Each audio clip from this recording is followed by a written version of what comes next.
Whoever put the wallpaper up in this room thought that more paste was better, so I've got quite a job to remove the old paste.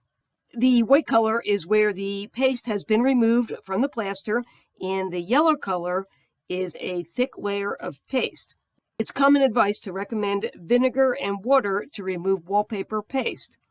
Up until the 1970s, it was common to use wheat paste.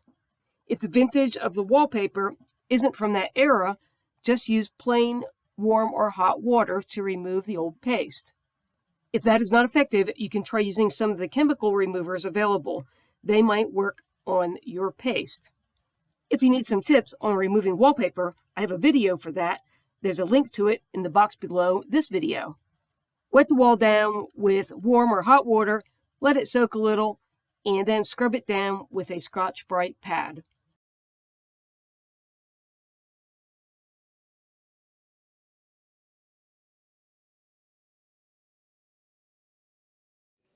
A steamer can be used to soften up the paste and scrape it away. After you've scraped and scrubbed the old paste away, wash down the walls with warm water. When the water in the bucket stays clean and the walls don't feel slimy, you'll know you removed all the old paste. I hope you found this video helpful. A thumbs up is always appreciated. Click on the channel name, Know How Now, to find other videos, and thanks for watching.